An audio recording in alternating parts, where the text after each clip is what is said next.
We now have the pleasure of being joined by Sal Interdonato of Black Knight Nation, ready to talk all things Army football. Sal, how are you on this Wednesday morning? Doing great. Thanks for having me, guys. Really appreciate it. Let's get started with just learning about the Black Knights and the Army football program. For people, in the Syracuse area that don't really know much about Army, what is there to know, the history of the program, just some tidbits.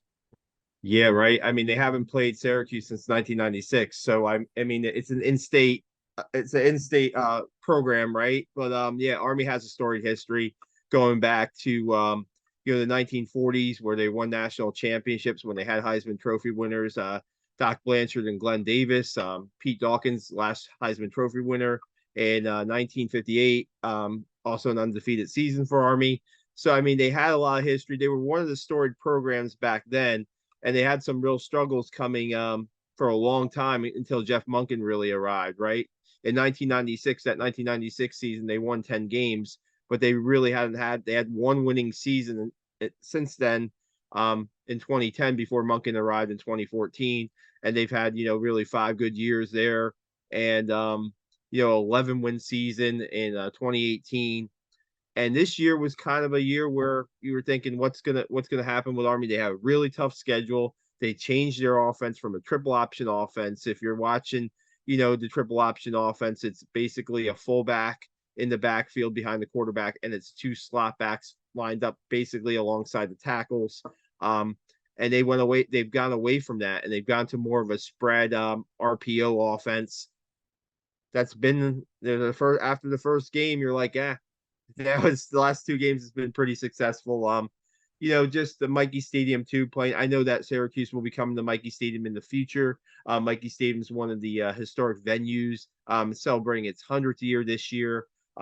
Just a lot of history with, of course, the undefeated teams that have played there, but also the opponents that have played there too. So I mean, it's a very historic program. They don't play in a conference, right? So they're not playing the conference yet. So they play an independent schedule where they can schedule games against Power Five teams like Syracuse. So it gives them a little bit of freedom. That might change in the near future. They're talking about possibly going to the AAC and playing there. So I mean, I probably could have got on for about another 15 minutes about the history of the program, but I'll leave it at that. Sorry, I intertwined like the current program too. So. Yeah, as you're going through the history, are there any like notable alums that when you think of Army football that come to mind, and just like about being a football player, but obviously at Army, you're a cadet and you have a lot more than just football on your plate? Yeah, for current fans, like if you're an NFL fan, you might know the name Ali Villanueva. He played tackle for the Steelers, and I think he retired last year, but he was a Pro Bowl tackle for the Steelers. He's a West Point grad, and he went and served in Afghanistan. He was in the middle of it where he's in firefights where he's carrying out some of his wounded soldiers that he's leading to safety. And man, we had Ali on our podcast a while back. We were fortunate enough to get him on, and we saw a little bit of different side of Ali, a more fun side of Ali, because we were able to have his teammate Steve Anderson on also. Yeah, Ali actually is a unique story at the West Point because he came in recruited as he started as a defensive lineman, then he went to offensive tackle. He started all 12 or 13 games his junior year at offensive tackle, and then he played wide receiver his senior year. He was a 6'9", like 280-pound wide receiver who led the team in receiving his senior year. And then he goes on, he gets a tryout with the Eagles and the Bengals, and I think the Eagles might have signed him to a practice squad. And the Steelers, Mike Tomlin saw something in Ali Villanueva that he liked, put him at left tackle, protecting Ben Roethlisberger's blind side for about 6 or 7 seasons at least. And so he's a guy that people that are watching your podcast might know. They have 5 guys. They have 5 guys in the NFL right now playing, and I guess the most notable right now is Elijah Riley. He's a safety with the Steelers. He had a sack in the Monday Night Football game. I guess Micah Fitzpatrick got hurt, and Elijah Riley stepped in. Elijah played corner for Army for 4 years, was a 4-year starter, and in my opinion, one of the best players I've ever seen play at Army on the defensive side of the ball. So he's getting a shot in the NFL. So those are a couple guys that are notables. Andre Carter is a guy who set the season sack record for Army 2 years ago as a junior. he's right now on the practice squad of the Vikings, and hopefully will get his shot this year. He would be another guy to watch too if you're following, NFL football. A lot of notable names, more than maybe you might think coming out of the Army program. But you look at the team up to this point in the season, 2-1, opened the year with a loss to Louisiana Monroe, and then back-to-back wins over Delaware State, and then going to UTSA and winning last week. What has the season been like through 3 games? Any key overall general takeaways from the Black Knights so far? Yeah, I think after the first game, you didn't know what direction the season was going to head into, because that is a winnable game down in Louisiana Monroe, a 17-13 game where they had the lead for most of the game, and they were just careless with the football. They turned the ball over 5 times, and that's not Army football. That's not football under Jeff Monken. And it was the first start for Bryson Daly as a quarterback, a junior who saw some fourth quarter time last year behind 3 seniors.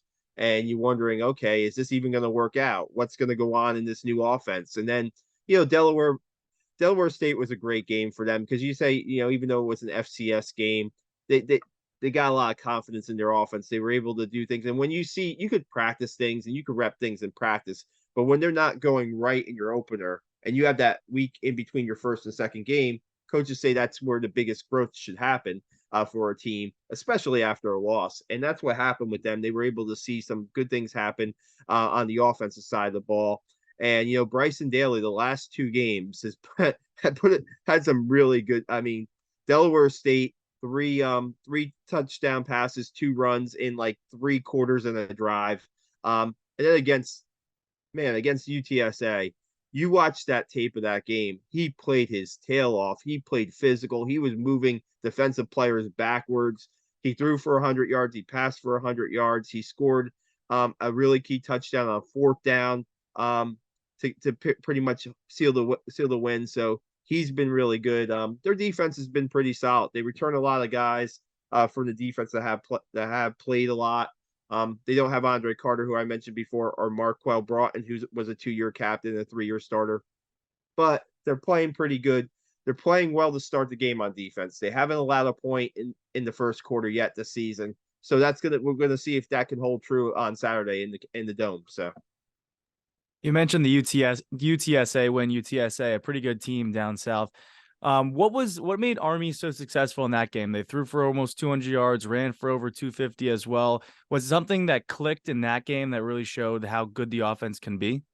yeah, I think the opening drive was pretty key. I think it was a 16-play drive. They ate up like half of the first quarter, and that's kind of you're thinking, like, when you go to an RPO offense, are you going to be able to chew up the clock? That's Army's game, time of possession. They had almost 45 minutes of possession in that game, and my podcast co-host Steve Anderson was on another podcast the other day. He's like, if you possess the ball 45 minutes of the game, you're likely going to win the game. So that was really key. I think that they ran 83 plays in that game. They ran 83 offensive plays in that game. They're seeing contributions. And this, I was thinking about this before I came on with you guys. When you're running the triple option offense, you're really going to focus on the fullback, which you had very good fullbacks in the under Jeff Monken, and you're going to focus on the quarterback. With this shotgun RPO offense, gun option, whatever you want to call it, you really don't know where the ball is going. Probably Bryson Daly's going to have to make a decision, right? The quarterback. But last week against UTSA, Hayden Reed has his first 100 career rushing game. Isaiah Austin, their star wide receiver, caught a big pass on a trick play, but Noah Short came up big for them on a couple key plays and caught a touchdown pass. They still have guys like Ijon Marshall, who's a game breaker for them, that can also make plays. We haven't seen him yet do that, but he's certainly capable of it this weekend. And Tyrell Robinson, one of their star running backs, is still not playing because of an ACL injury last year. Once he comes back, he's another guy. They have a lot of different ways they can go on offense. You mentioned Hayden Reed and his first 100-yard rushing game. Bryson Daly also rushed for 100 yards. You mentioned how he's going to need to be a key decision maker. Also, you mentioned that big pass through for over 130 yards and a touchdown as well. Is that kind of a formula that Army can replicate moving forward throughout this season? Or was it kind of, that was what the UTSA defense gave them, and now you're taking a step up against Syracuse this week? Yeah, well, if you talk to Jeff Monken and Drew Thatcher, the offense coordinator, they want to run this football. They want to establish the run. But you think about it, they had, I think, 18 passes against UTSA. And I don't think they were really kind of forced calls, so to speak. Like that halfback pass from Markel Johnson to Isaiah Austin, that was perfectly called. And what they did, Drew Thatcher, he gets a lot of credit because he called a screen pass earlier in the game, kind of to bait that corner for that halfback pass. The corner's out there thinking, okay, it's going to be another screen to Markel Johnson. Well, no, Markel goes up and throws it 55 yards down the field.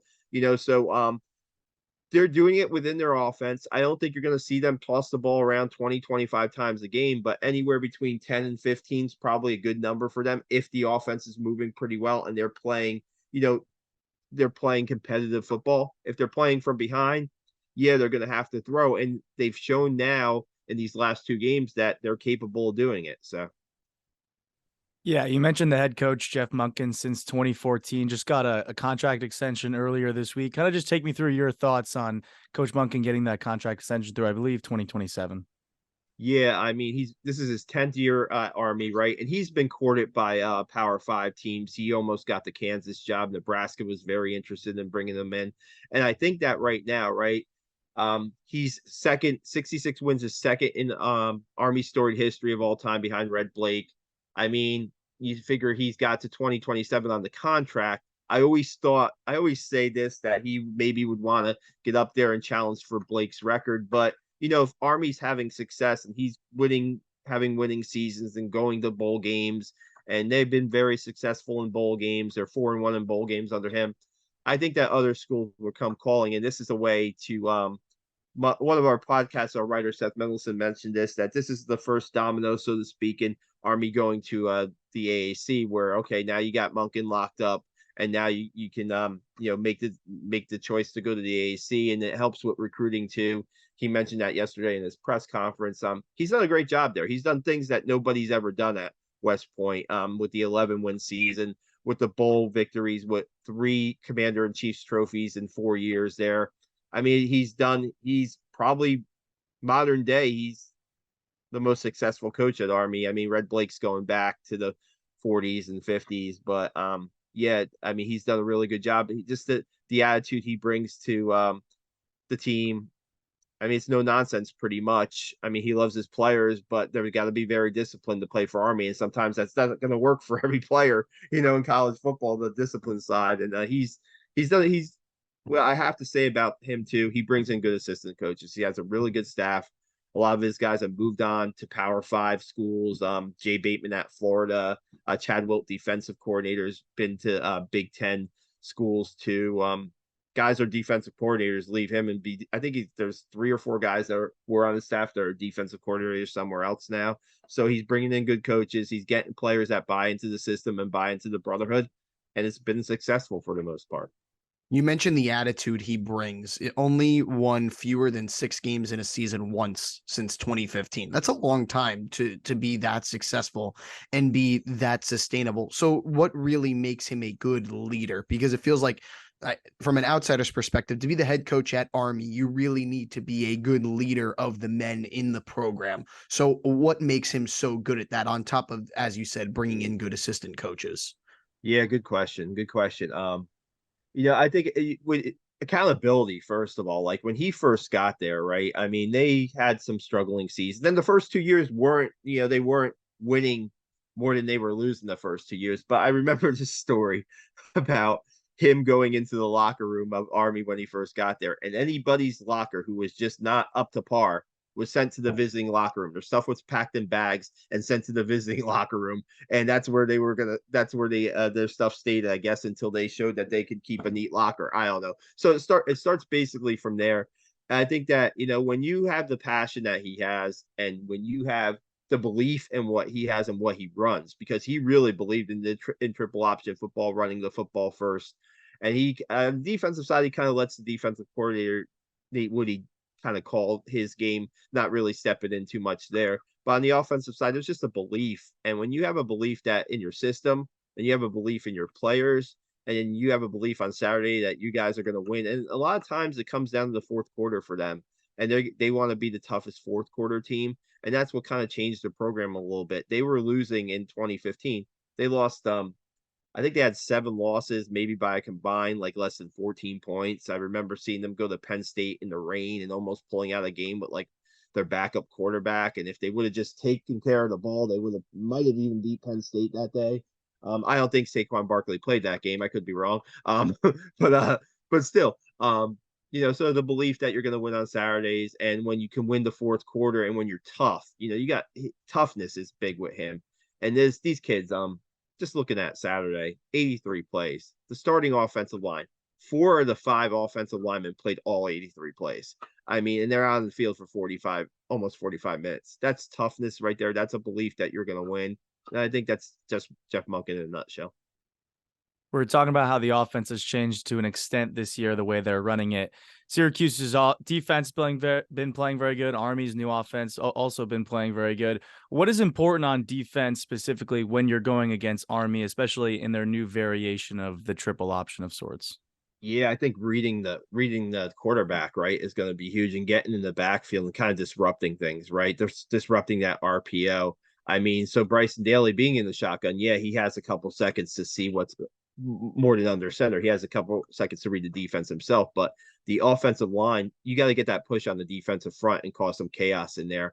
And if you can blow up, because the first game against you, Louisiana Monroe, we on our podcast when we were recapping the game, we like, how many times are they going to run up the middle and not get the ball outside? I mean, just see, but then against UTSA, you see how that sets up other things, how they want to be successful on the inside. And you see like Hayden Reed Dyson right through the heart of the UTSA defense and getting like a 16, 17-yard gain. And then they can spread the ball out a little bit more after that. And so I think that if you're a defense, you want to crash that middle and blow up that RPO and make the quarterback have a quicker decision, whether he's going to keep it, whether he's going to give the ball to the back. Sometimes they're lying 2 backs out in the backfield now too. So I think that's the most important. Syracuse might be lucky in the fact that it gets to go up against a running quarterback in practice probably every day in Garrett Schrader. Did Jeff Monken have any interesting tidbits on how his team is preparing for Syracuse as a whole, either on the offensive or defensive side? He's not going to give away too much, right? But he does say how good, he's really impressed with the both sides of the ball and how they're able to be in the top 5 in both sides of the ball. And Schrader, he's also impressed with. But he has a lot of respect for Rocky Long. He's known Rocky Long for a long time, a defensive coordinator. They played, a bowl game against Rocky Long. The Armed Forces Bowl. I think it was 2017. That could be 2017. Yeah, 2017 they played. That was a crazy game, 42-35 game that got decided really late. But a lot of respect for Rocky Long and what Rocky Long does on defense. Drew Thatcher said, when you're facing a Rocky Long team, he's going to blitz every down. You just got to figure out where it's come from. You're going to get a blitz from somewhere every down. I think when we're talking about how you stop Army's offense, there's run blitzes too that work too, right, for Rocky Long. So I mean, a lot of respect there, and I think it's a pretty interesting matchup because you got a very good Syracuse team that's coming off a good win against Purdue. They're doing good things on both sides of the ball, and you got an Army football team that's starting to find its identity a little bit and could easily be 3-0. This could easily be 3-0 going into this game. We could have had a battle of undefeated teams. We don't. We have 3-0 Syracuse, 2-1 Army, but I think it's going to be a good game.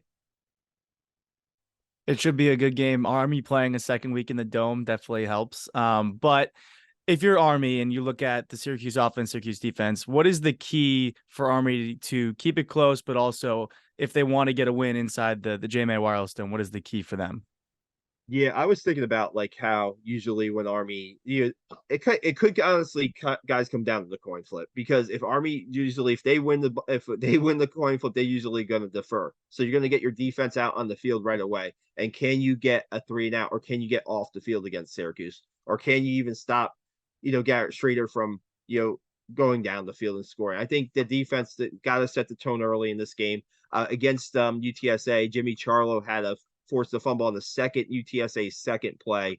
And Army scored a touchdown off that turnover, got up 14-0. I'm not saying Army's going into the Dome and going up 14-0 against Syracuse, by no means, but I'm saying the defense has to make plays early. They have to get Schrader and Syracuse off schedule a little bit. Maybe blitz a little bit when Schrader's throwing, get some pressure on him. And the secondary's kind of experienced for Army, pretty experienced. They've had made some plays in the first 3 games. And I think they're going to be called upon to make some plays. And I really think that the key is going to be inside middle linebacker for Army. They had Caleb Fortner come in and play the majority of the downs there against UTSA. He had 6 tackles and a tackle for loss. He's a sophomore. And I think they might need a little bit more Caleb Fortner in this game if Garrett Schrader is successful on the ground, because they're going to need some. Caleb Fortner is a bigger inside linebacker, and they're going to need some guy to plug the holes and hopefully slow down Schrader. I like how you mentioned starting early. Army got the ball first and didn't trail the entire game against UTSA because they scored first. Syracuse, also a team that likes to get the ball early and go up early, which they've done aside from the Western Michigan game. Each is a theme over at least the past 2 seasons. The line I'm seeing right now here, Sal, is Syracuse favored by almost 2 touchdowns, 13.5 points. Do you think that's a fair line? How do you see, the teams ending up maybe in a final score in this one? Yeah, I mean, yes, I may cover Army, and I may be a little biased, but I think this game is going to be a little closer than 2 touchdowns, in my opinion. I mean, I see it coming down maybe to the fourth quarter if the start goes well for Army. If Army can start well and stay close and keep that game close, I see believe it or not, I see like a 24-21 game possibly. I think that Army showed it could. It's tough going back to back. That UTSA game was very physical game last week. And so we got to see how the Army offense responds. And it's going to be 10 times tougher this week. Syracuse is better than UTSA. Syracuse is bigger than UTSA. Syracuse is faster than UTSA.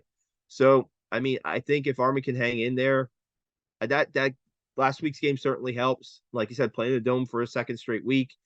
Crowd's going to be, I'm guessing, a little louder than UTSA. So they had to deal with that a little bit. I think it's going to be a close game. I think it's 24-21. I want to say Army's going to win, but I think I'm going to leave the score at 24-21 and let the fans pick the winners. If you're a Syracuse fan, you're going to say Syracuse is going to win. If you're an Army fan, you're going to say Army's going to win. I think we're going to see a good game on Saturday, no doubt. I hope so too. It should be a really exciting intrastate battle. Sal, where can people find your work and coverage of this weekend's game? Yeah, I really appreciate you guys having me on. Black Knight Nation is the place to go for stories. I break down snap counts. I'm going to do the snap count for UTSA. That's going to be up today. And we're going to have, we have a story on our website today about Army and how they're getting focused for Syracuse. Seth Mendelson wrote that story off Jeff Munkin's press conference yesterday. Check out our YouTube channel. You have our podcast reviews. We have guests on former Army players on there too. It's just Black Knight Nation 1, I think, is the YouTube.